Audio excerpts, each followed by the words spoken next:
दोस्तों, अगर आप बगैर पढ़े फरफर इंग्लिश बोलना चाहते हैं, रट्टेबाजी से जान छुड़ाना चाहते हैं, तो इससे बेस्ट इंग्लिश स्पीकिंग कोर्स आपको कहीं नहीं मिलेगा जो आपको बगैर तालीम के फरफर इंग्लिश बोलने की प्रैक्टिस करवाएगा। क्या बगैर पढ़े आप फरफर इंग्लिश बोलने के ख्वाहिशमंद हैं दोस्तों? तो ये कोर्स आपने शुरू से लेके आखिर तक लास्ट में ज्वाइन कर लेना है। दोस्तों, इस कोर्स की 4 क्लासेस हम ऑलरेडी अपने चैनल पर अपलोड कर चुके हैं। आज हमारे इस कोर्स का 5वां दिन है। फ्रेंड्स, अगर आप हमारे साथ ऑनलाइन स्पोकन इंग्लिश कोर्स की क्लासेस ज्वाइन करना चाहते हैं तो अभी हमारे दिए गए व्हाट्सएप नंबर पर कॉन्टैक्ट करें। So friends, let's get started. दोस्तों, आज के लेसन में हम आपको प्रैक्टिस करवाएंगे। सबसे पहले जो हमारा स्ट्रक्चर है वो है it is my turn to. It is my turn to, उसके साथ हम वर्ब की पहली फॉर्म का इस्तेमाल करेंगे। जितने भी स्ट्रक्चर्स की मैं आपको प्रैक्टिस करवा चुका हूँ या आपको मैं प्रैक्टिस करवाऊँगा आने वाली क्लासेस में, एक चीज़ याद रखिएगा कि अक्सर जो स्ट्रक्चर्स के साथ जो हम वर्ब की फॉर्म इस्तेमाल कर रहे होते हैं वो सिंपल होती है, या कुछ ऐसे स्ट्रक्चर्स हैं जिनमें हम वर्ब के साथ आईएनजी लगा रहे होते हैं। तो 99% ये जो स्ट्रक्चर्स हैं इनके साथ वर्ब की फर्स्ट फॉर्म लगती है। Okay, it is my turn to के साथ वर्ब के हम पहली फॉर्म का इस्तेमाल करेंगे। अच्छा, यूज़ कहाँ पर होगा? जब आपने ये कहना हो कि कोई काम करने की बारी आपकी है। फॉर एग्जाम्पल, कल आपने काम किया, आज आपके दोस्त की बारी है, या आज आपकी बारी है। फॉर एग्जाम्पल, कल आपके दोस्त ने काम किया, तो आप ये कहना चाहते हैं कि आज बुक्स लाने की मेरी बारी है, आज कार चलाने की मेरी बारी है। तो आप बेसिकली क्या कह रहे हैं कि कोई एक्टिविटी है, कोई भी काम है जिसको करने की बारी मेरी है, तो उसके लिए आप it is my turn to. My turn to, ये देखें, my turn to, it is my turn to. जब आपने ये कहना हो कि कोई काम करने की बारी आप ही है, उसके लिए आप इसका इस्तेमाल करेंगे। एग्जाम्पल देखें, it is my turn to pay for dinner, रात के खाने की अदायगी की बारी मेरी है। It's my turn to wash the dishes, dishes साफ करने की मेरी बारी है। It's my turn to tell a story, कहानी सुनाने की मेरी बारी है। It's my turn to order food, खाना ऑर्डर करने की मेरी बारी है। तो आपकी बारी है काम करने की। कोई भी खाना खाना हो, गाड़ी चलानी हो, मोबाइल यूज़ करना हो, कहानी सुनानी हो, गेम करनी हो, आपकी बारी है। उसके लिए आप ये स्ट्रक्चर यूज़ कर सकते हैं। जी, तो दोस्तों आपने ये सीख लिया। ओके, अब दोस्तों अगर आप बात यही वाली बात आप करना चाहते हैं माजी में, पास्ट में आपने यही बात करनी है, तो उसके लिए आप स्ट्रक्चर इस्तेमाल करेंगे it was my turn to. क्या यहाँ पर आप चेंज कर रहे हैं? सिर्फ आप वॉज का इस्तेमाल यहाँ पर कर रहे हैं। पहले आप इस्तेमाल क्या कर रहे थे? It is, present time. अगर आप इसको माजी में लेके जाना चाहते हैं तो क्या बोलेंगे? It was, it was. For example, ये नीचे जो एग्जाम्पल्स हैं ये गलत हैं। सिंपली हम बोल सकते हैं it was my turn to pay for dinner. यहाँ पर आपने सिर्फ क्या लगाना है? वाज लगाते जाना है बस, ठीक है। It was my turn to pay for dinner, रात के खाने की अदायगी की बारी मेरी थी, माना चेंज हो जाएगा। It was my turn to wash the dishes, dishes साफ करने की मेरी बारी थी। It was my turn to tell a story, कहानी सुनाने की मेरी बारी थी। It was my turn to order food, खाना ऑर्डर करने की मेरी बारी थी। So it's very simple. Okay, अगर मैं नेगेटिव सेंटेंसेस बनाना चाहता हूँ तो मैं क्या करूँगा? मैं नॉट का इस्तेमाल करूँगा इज़ या वाज के बाद। इसका इस्तेमाल कब करेंगे? जब प्रेजेंट में बात करनी हो। वाज का इस्तेमाल वही बात अगर आपने माजी में करनी हो। It's not my turn to earn money, पैसे कमाने की मेरी बारी नहीं है अब। It's not my turn to read the book, किताब पढ़ने की मेरी बारी नहीं है। It was not my turn to drive, गाड़ी चलाने की मेरी बारी नहीं थी। It was not my turn to clean, सफाई करने की मेरी बारी नहीं थी। तो फ्रेंड्स, आपने सीख लिया कैसे नेगेटिव सेंटेंसेस बनाने हैं। सिंपल है, आपने साथ में बस नॉट लगाते जाना है। अच्छा, अगर आप यही स्ट्रक्चर यूज़ करके सवालिया फ़िक्रा बनाना चाहते हैं तो वाज और इसको शुरू में लेके आएँ। Is it my turn to use phone, क्या फ़ोन इस्तेमाल करने की मेरी बारी है। Is it my turn to play now, क्या आप खेलने की मेरी बारी है।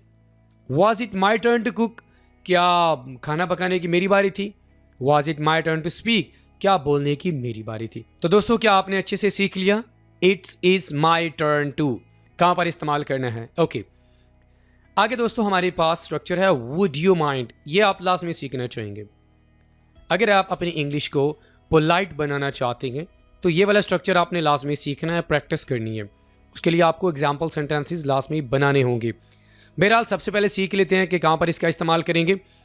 जब आप बड़े ही शाइस्ता अंदाज में किसी को कोई काम कहना चाहते हैं।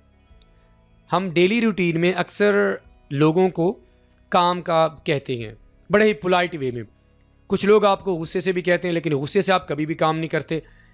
पोलाइट वे में अगर आप किसी को कोई काम कहना चाहते हैं, मदद के लिए बुलाना चाहते हैं, तो आप वुड यू माइंड का इस्तेमाल करेंगे और साथ में आईएनजी का इस्तेमाल करेंगे, यानी वर्ब प्लस आईएनजी। यहाँ पर हम लगाएंगे वर्ब प्लस आईएनजी। कैसे? Would you mind helping me, क्या आप मेरी मदद करेंगे? Would you mind closing the door, क्या आप दरवाज़ा बंद कर देंगे? Would you mind waiting a moment, क्या आप एक लम्हा इंतज़ार करेंगे? Would you mind speaking slowly, क्या आप आहिस्ता बोलेंगे? अब यहाँ पर कौन से काम है? किसी को आप कह रहे हैं कि प्लीज़ मेरी मदद करें, काम है, दरवाज़ा बंद कर दें, थोड़ा एक लम्हा इंतज़ार कर लें, थोड़ा आहिस्ता बोलें। अगर आपके साथ कोई बात कर रहा है तो आप पोलाइट वे में उससे रिक्वेस्ट करना चाहते हैं कि थोड़ा आहिस्ता बोलें। सो आपने क्या कहना है? Would you mind speaking slowly, क्या आप आहिस्ता बोलेंगे? तो इस सिचुएशन में आप वुड यू माइंड का इस्तेमाल करेंगे। Would you mind living the way, would you mind talking to me, would you mind giving me your books. तो इस तरह आप वुड यू माइंड को यूज़ करके एग्जाम्पल बना सकते हैं। इससे मिलता जुलता एक और स्ट्रक्चर, वुड यू माइंड के साथ आप इफ़ का इस्तेमाल भी कर सकते हैं। फिर इसका माना क्या होगा? इसका माना ये होगा कि अगर आप शाइस्ता अंदाज में कोई इजाज़त मांगना चाहते हैं। पहले क्या था?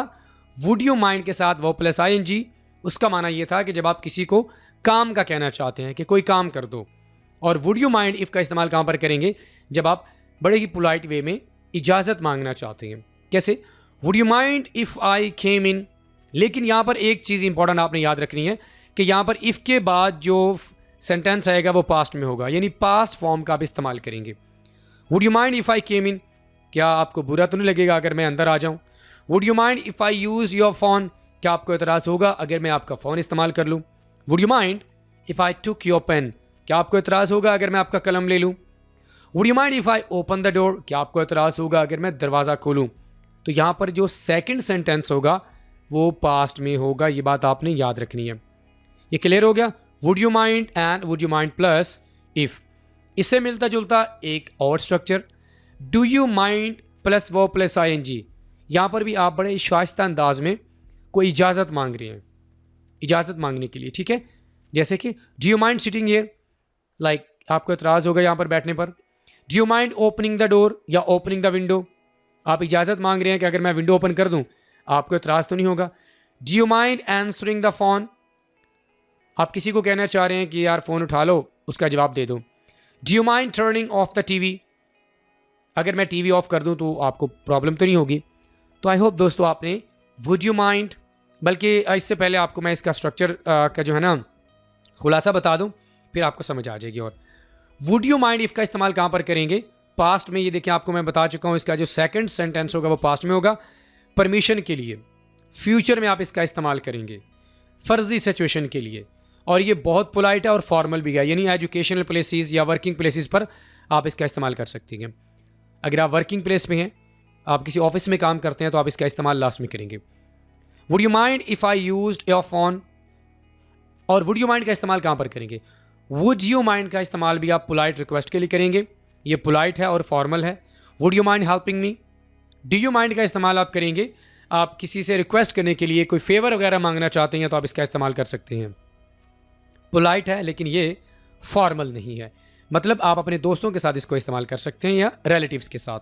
Do you mind waiting a second. तो फ्रेंड्स आपने अच्छे से सीख लिया कि कहाँ पर would you mind if, would you mind and do you mind का इस्तेमाल करेंगे। ओके, आगे हमारे पास दोस्तों स्ट्रक्चर है इट इज़ टाइम टू। इसका इस्तेमाल कहाँ पर करेंगे? जब ये बताना हो कि कुछ काम करने का वक्त हो गया है। It's very easy. It is time to decide, फैसला करने का वक्त है, अब हमने फैसला करना। It's time to decide. It is time to run, दौड़ने का वक्त है, भागने का वक्त है। It is time to listen, सुनने का वक्त है। It is time to listen to me now, अब तुम्हें मेरी बात सुनी होगी, ये वो वक्त है। It is time to help, मदद करने का वक्त है। तो आपने सीख लिया कैसे आप पॉजिटिव सेंटेंसेस बना सकते हैं इट्स टाइम का इस्तेमाल करके। और दोस्तों अगर आपने यही बात माजी में करनी है तो क्या करेंगे? आप वाज का इस्तेमाल कर देंगे और वर्ब की पहली फॉर्म ये बताने के लिए कि कुछ काम करने का वक्त था। It was time to eat, खाने का वक्त था। It was time to sleep, सोने का वक्त था। It was time to study, पढ़ाई का वक्त था। It was time to leave, जाने का वक्त था। ईजी। अगर आप नेगेटिव सेंटेंसेस बनाना चाहते हैं तो आप क्या करेंगे? इट इज नॉट या it was not, it is not या it was not time to. जैसे कि it's not time to give up, अब ये हार मानने का वक्त नहीं है। इट्स नॉट, इट्स के बाद आप नॉट लगाएंगे। It's not time to ignore health, सेहत को नज़रअंदाज मत करें। It was not time to argue, अब यहाँ पर ये होगा कि बहस करने का वक्त नहीं था। ठीक है, it was not time to argue, argue में ना बहस करना, झगड़ा करना। It was not time to delay, कामों में देर करने का वक्त नहीं था। तो फ्रेंड्स, सीख लिया आपने कहाँ पर आप इट इज़ टाइम टू या इट वॉज टाइम टू का आप इस्तेमाल करेंगे। ओके, अगर आप सवालिया बनाना चाहते हैं तो सवालिया बनाने के लिए आप क्या करेंगे? इज़ और वाज को शुरू में लेके आएंगे। जैसे कि is it a time to go, क्या जाने का वक्त है। Is it time to start, क्या शुरू करने का वक्त है। Was it time to leave, क्या जाने का वक्त था। Was it time to act, क्या अमल करने का वक्त था। ये यहाँ पर आ जाएगा और ये यहाँ पर आ जाएगा। ठीक है, इस तरह आप पॉजिटिव, नेगेटिव और सवालिया फिक्रात बना सकते हैं। लास्ट में दोस्तों हमारे पास है I have something. I have something के साथ आप वर्ब की पहली फॉर्म का इस्तेमाल करेंगे। अच्छा, यूज़ कहाँ पर होगा? जब आपके पास कुछ करने को, कहने को या कोई चीज़ आपकी मिल्कियत में है, उसके बारे में आप बात करना चाहते हैं तो आप आई हैव समथिंग का इस्तेमाल करेंगे और इसके साथ आप वर्ब की पहली फॉर्म का इस्तेमाल करेंगे। For example, I have something important to tell you, मेरे पास आपको बताने के लिए कुछ अहम बात है, आपके पास कुछ है। I have something in my bag, मेरे बैग में कुछ है, मिल्कियत है। I have something to eat, मेरे पास खाने के लिए कुछ है। I have something on my mind, मेरे ज़हन में कुछ है। तो जब आपके पास कुछ करने को हो, कहने को या कोई चीज़ आपकी मिल्कियत में हो, उसके लिए आप आई हैव समथिंग प्लस वर्ब का इस्तेमाल कर सकते हैं। अच्छा, अगर आप नेगेटिव सेंटेंसेस बनाना चाहते हैं तो इसके लिए स्ट्रक्चर थोड़ा सा डिफरेंट होगा। इसके लिए आप क्या करेंगे? सब्जेक्ट आई, वी, यू, दे, जो भी आप इस्तेमाल करें, उसके बाद आप डू और डस का इस्तेमाल करेंगे। यानी आई हैव समथिंग पॉजिटिव स्ट्रक्चर है। ठीक है, अगर आप इसी आई हैव समथिंग को नेगेटिव वे में लेके जाना चाहते हैं तो आप क्या करेंगे? डू और डस का इस्तेमाल करेंगे। अब डू का इस्तेमाल कहाँ पर करेंगे? आप डू का इस्तेमाल करेंगे प्लूरल सब्जेक्ट के साथ और डस का आप इस्तेमाल करेंगे सिंगुलर सब्जेक्ट के साथ। ठीक है, और मोर इंपॉर्टेंटली सबसे अहम चीज़ ये है कि जब आप इसी स्ट्रक्चर को नेगेटिव सेंस में यूज़ करना चाहते हैं तो आप एनीथिंग का इस्तेमाल करेंगे, आप समथिंग का इस्तेमाल नहीं करेंगे। आप ये नहीं कह सकते I don't have something, I have no something, ये सेंटेंसेज आपके गलत हैं। तो आप क्या बोलेंगे? I do not have anything to say, मेरे पास कहने को कुछ नहीं। We don't have anything to eat, हमारे पास खाने को कुछ नहीं है। अब यहाँ पर सब्जेक्ट चेंज हो रहा है तो हेल्पिंग वर्ब भी चेंज हो जाएगा। She does not have money to go, उसके पास जाने के लिए पैसे नहीं है। He does not have anything to hide, उसके पास छुपाने के लिए कुछ भी नहीं है। तो इस तरह आप नेगेटिव सेंटेंसेस बना सकते हैं। अब दोस्तों, चूंकि आपने हमारे लेसन को अच्छे से देख लिया है, अब आपने क्या करना है?